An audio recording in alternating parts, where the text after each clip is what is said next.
Sveiki visi. Šiandien perskaitysiu Jums dar vieną Martino Gedesio straipsnį, kuris vadinasi Žemė yra pailga. Tačiau tai gali būti ir absurdiška. Atsižvelgdami į gamtos prigimtį, mes susidurėme su išpoliais prieš supratimą. Kokiosgi formos yra Žemė? Viena vertus, turiu draugų, kurie priima įprastą heliocentrinį vienišo mėlyno marmurinio gaublio, kabančio erdvėje modelį. Kita vertus, turiu kolegų, kurie yra visiškai įsitikinę, kad ji negali būti apvali ir turi būti visiškai plokščia į visas puses. Žinoma, būdamas priešingas, aš tvirtinsiu, kad jie visi klysta ir kad Žemė yra pailga. Tam, kad palaikyčiau savo poziciją, kreipiuosi į neabejotiną sero Peterio Romboido, karališkosios kosminės painiavos draugijos pirmininko autoritetą. Nuo senų laikų gerai žinoma, kad gyvename ant masyvaus objekto, kuris turi briaunas ir yra šiek tiek ilgesnis į vieną pusę nei į kitą. Taigi mes einame į žinomą pasaulio kraštą, nes kiti pasauliai visada yra už kampo. Taigi Žemė iš tiesų yra pailga. Ką reiškia, kad tai neturi prasmės ir nesate to įsitikinę? Jis yra vienas geriausių autoritetų šiuo klausimu? Na, manau, supratote. Aš tai išgalvojau, todėl tai yra tikrai klaidinga. Sąmoningai konstruoju akivaizdžiai neteisingą pasakojimą arba naratyvą. Nanomastelio dydžio psiopą. Ne todėl, kad noriu jūs tuo įtikinti, kad Žemė yra pailga, bet tam, kad leisti tai trumpam susieti su mūsų pojūčiu, kad kažkas yra absurdiška. Šis straipsnis ryškiausiai yra ne apie ginčą dėl Žemės formos, apie kurią aš mažai ką galiu pasakyti, nes neatlikau jokių realių tyrimų. Todėl trūksta pagristos nuomonės. Tai yra apie tai, kaip mes emociškai ir praktiškai santykiaujame su gamtos prigimtimi ir bet kokiu neapibrėžtumu joje. Pastaruoju metu mačiau visus šios modelius, kurie siūlomi kaip tikroji mūsų gyvenamos vietos geometrija ir tikrąją ją supančios struktūros sandarą. Pavyzdžiui tai, kad mes gyvename uždaroje sistemoje, kurią dengia nepramušamas kupolas, o ne atviroje. Kad Žemė yra tuščiavidurė su įėjimais abiejose poliuose, o vidinėme paviršiuje yra dar viena gyvenamoji karalystė apšviesta vidinės saulės. Kad Žemė yra plokščias žiedas, kuris apipasakotas Terio Prečeto Discworld romanuose, kurio apačioje yra tamsi saulė, o viršuje šviesi. Didžiulis kalnas Rupės Nigra stūkso šiaurės ašigalėje, tačiau jo egzistavimas yra laikomas paslaptyje. Mes gyvename įgaubtame krateryje, daug didesnėje apvalioje planetoje. Antarktida yra ne žemynas, o ledo siena su žemėmis už jos ir daugybė gyvenamų sferų. Žemės formos klausimas priklauso nuo žiūrovo sąmonės, nes jis yra tarpdimensinis objektas. Žemė yra apvali, bet žymiai didesnė nei mums buvo pasakyta. Žemė yra plokščia ir tarp įgaubtų ir išgaubtų lęšių. Mes gyvename ant toro, kuris nukreipia energiją aplink mus. Žvaigždės yra sonoliuminescencijos per vandeningas skliautą rezultatas. Mėnulis yra diskas, o ne sfera. Tai liudija sferoidų atitikties, šešėlių ryškumo ir atspindžio stoka per Žemės užtemimus. Mėnulis yra plazminis, o ne kietas, ir mes matome jo skaidrumą. Mėnulis yra dirbtinis kūnas, nenatūralus, įrengtas po senovės karo. Mėnulis turi projekcinį paviršių varomą branduolinių reaktorių, kurie genda. Mėnulis yra veidrodis, o jei atidžiai įsižiūrėsite, jis atspindi didesnę Žemės sritį apverstą savo formą ir kontrastu. Saulė yra vietinė, santykinai vėsi ir maža, tai yra koncentruotos energijos iš kitur, o ne branduolių sintezės poveikis. Saulė yra sąmoningas objektas, nes viskas tėra vibracija ir ji reaguoja į jūsų saulės žiūrėjimo veiklą. Viskas yra daugelio matavimų ir tai yra daugiau nei viena Žemė, priklausomai nuo to, kurią laiko juostą pasiekėte. Ši Žemė yra tik simuliacija mokymosi tikslais, o mūsų tikroji sąmonė yra aukštesnės kategorijos ir mes grįžtame ten, kai šiame kūne žaidimas baigėsi. Negaliu pradėti spręsti šių klausimų už jūs, išskyrus tai, kad šie teiginiai paprastai sukels tą patį absurdiškumo jausmą tiems, kuriuos mokė ar jiems įteigė šiuolaikinė visuomenė. Tačiau tai, kad kažkas nėra įprasta išmintis, nereiškia, kad tame nėra tiesos. Tiek tiesiogiai, tiek netiesiogiai. Visada yra ko išmokti turint omenyje alternatyvią hipotezę, net jei tai tik tais tam, kad apmastyti motyvus tų, kurie gali mus klaidingai nukreipti. Vaizdo įrašas internete gali parodyti, kad Žemė yra plokščia plokštuma, šviečiant lazeriu per druskos lygumą. Jei tvirtinu, kad esu mokslinio mąstymo, turiu leisti empiriniais įrodymais paneigti gautą Gaublio hipotezę. Bet galbūt druskos lygumos išdžiūsta įgaubtomis formomis, kiek žinau, sunaikindamas rezultatą, paneigdamas planetos kreivumą. O gal dėl lūžimo šviesa lenkiasi virš išdžiūvusio ežero dugno? O gal net visa tai yra psichologinė operacija, psajopas, sukurtas tam, kad gaiščiau laiką ir visa tai yra melas. Taigi galų gale man paliekamas pasirinkimas. Tiesa, beveik tiesa arba klaidinga. Todėl turiu būti šiek tiek išmintingesnis, kad neatkartočiau ir pašalinčiau visus klaidinančius veiksnius. O tai yra labai daug darbo. Vėlgi, tikslas yra nediskutuoti apie Žemės formą. Ji yra pailga, mes jau susitarėme.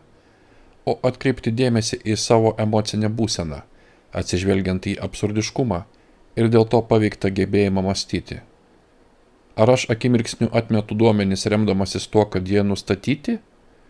Ar nėra ko mokytis? Na, mes matėme, kaip vyriausybės koordinuoja COVID veiklą, kad pasakytų įžūliausią mirtiną melą, palaikoma korumpuotos mokslo institucijos. Todėl ankstyvas užtikrinimas tikrai yra egzistuojantis dalykas. Ir NASA atrodo siaubingai gerai siūlydama nenuoseklias mūsų planetos nuotraukos, kurios kelia pagristų abejonių, ar mums papasakota visa istorija. Kadagi aš abejoju ir klausiu, o ne tiesiog imuosiu tuo, kas man sakoma vadovėlyje. Ar aš, kaip sąmokslo teoretikas, abejojantis oficialiais pasakojimais, iš karto sutinku su priešinga hipoteze, remdamasis tuo, kad man apie viską meluojama? Na, tai taip pat būtų neprotinga. Galiu pakliūti į klaidingą Plokščio ir Gaublio diktonomiją, kad atitraukčiau dėmesį nuo tikrosios tiesos, tarkime, tuščiavidurės Žemės. Galiu būti įstrigęs sąmoningoje apgaulėje, siekiant mane diskredituoti, nes išdėstau įrodymus, kurių negalima pakartoti, arba kurie buvo sukurti taip, kad pateiktų klaidinantį atsakymą. Tai, kaip mes žiūrime į šį klausimą, skiriasi įprasto mokslo paradigmoje, kurioje visi sąžiningi veikėjai yra prieš politinės galios, prieš tiesą filosofiją, kur apgaulė yra norma ar net varomoji jėga. Šiuolaikinė mokslinė ir techninė paradigma atrodo įspūdingai abejotina daugeliu svarbių dalykų. Negalime išskirti virusų ar įrodyti, kad per juos perduodama liga. Manoma, kad sąmonė kyla iš materijos, o ne atvirkščiai, turint mažai tam įrodymų. Nepaisoma sakralinės geometrijos, juokiamės iš astrologijos, nepaisant tūkstantmečių istorijos tarp kultūrų, ignoruojamas tradicinis gydymas garsu ir šviesa, pamirštama išgauti rezonansinę energiją iš mūsų aplinkos, o eretikai ir toliau yra išstumiami ir išjuokiami, kaip supratau iš telekomunikacijų. Aš matau daugybę priežasčių apsvarstyti istorijas ir modelius, kurie skiriasi nuo įprastų žmonių turimų istorijų ir modelių, jei tik noriu suprasti, kaip kuriami įsitikinimai, ir nesvarbu, ar jie atitinka tikrovę ar ne.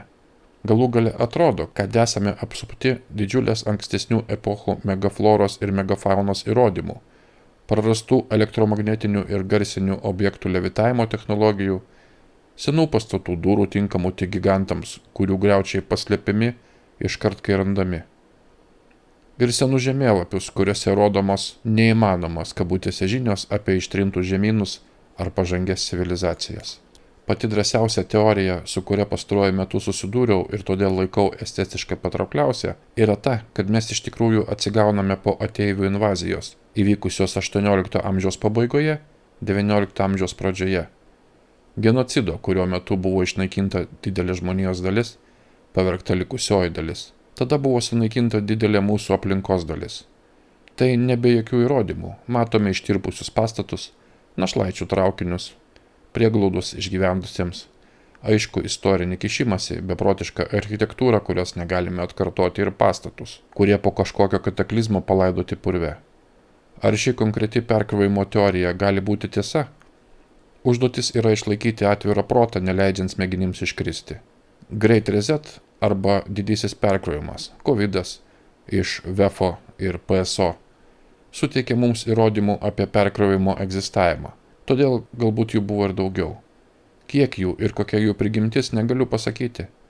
Mokslinėje fantastikoje gausų užuominų, kad yra paslėptų žinių apie kitas pažangės civilizacijos, kurios su mumis nedraugauja. Būdamas berniukas skaičiau Džono Christopherio romanus, tokius kaip Tuščias pasaulis, Išnaikintas ligų arba Trikojų trilogija su proto valdymu kaukolės gaubteliais. Ir jie jaučiasi klaikiai artimi realybei šiandieną, kai aš esu suaugęs. Skaudu, kad senstant turiu pripažinti, kad iš tikrųjų žinau labai mažai. Galbūt mes dalyvaujame sąmonės kare, kur laimi tas, kuris turi daugiausiai pasirinkimo, prie kurių laiko juostų prisijungti. Galbūt mes kovojame su įsiveržiančiu ateivių dirbtiniu intelektu, kuris tapo bekūnis ir deinkarnuotas ir siekia sugerti ne tik mus, bet ir mūsų galaktikos kaimynus. Galbūt teorijoje yra kažkas, kad Orione, Sirijoje, Pleiadose, Arktūre ir Betelgiuse vyksta daug daugiau, negu mums buvo pasakyta. Galbūt mes jau kurį laiką buvome už planetos ribų paralelinėje civilizacijoje. Galbūt esame kaliniai kažkokioje matricoje, kuri išsiurbia mūsų gyvybinę energiją ir paverčia mus baterijomis. Galbūt yra mažiau žmonių, kuriuos įsivaizduojame, o dauguma aplinkinių yra klonai. Daug galimybių ir ne visos jos yra absurdiškos. Ar slaptosios draugijos galėtų 100 metų konspiruoti tam, kad primestų mums klaidingą kosmologiją?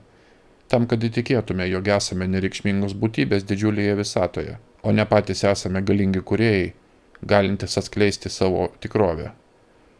Anksčiau aš tyčiaudavausi iš tokio mąstymo, kaip ir iš to, kad Žemė galimai yra pailga, nes tai yra tiesiog kvaila. Dabar aš nesu toks tikras. Tačiau nemanau, kad turėčiau pats tyrinėti ir išspręsti šios reikalus. Jei yra kolektyvinis prabudimas į kitokį supratimą, tai įvyks savo laiku. Galbūt kupolas, ant kurio projektuojamas dangus įtrūks ir baigsis mūsų Trumano šou. Atsiskleis turkio spalvos dangus anapus. Tikrai žinau tik tai, kad dar turiu išmokti svarbių dalykų ir kad mano išsilavinimas buvo kažkur tarp nebaigto ir apversto. Tikrasis individo augimas vyksta tada, kai jaučiatės patogiai nežinodami, gyvenate su netikrumu, nebijant, kad minios absurdo apibrėžimas riboja jūsų galimybės. Nesvarbu, ar mano ateities augimas susijęs su tikra mūsų kosmoso prigimtimi, ar su melagingomis pasakomis, kurios saugo mus nuo mūsų pačių galios. Aš dar turiu tai išsiaiškinti. Manau, kad mokslas yra tiek teisingas tiesos ieškojimas, tiek dvasiniai spąstai tiems, kurie tiki, kad pasiekia tikslą.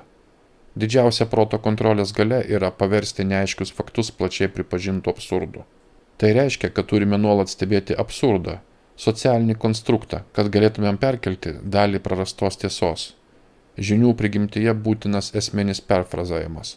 Nieko nėra visiškai absurdiška ir amžinai nuvertinta, nes tai tik suteikia priešams vietą paslėpti tai, kas yra svarbu.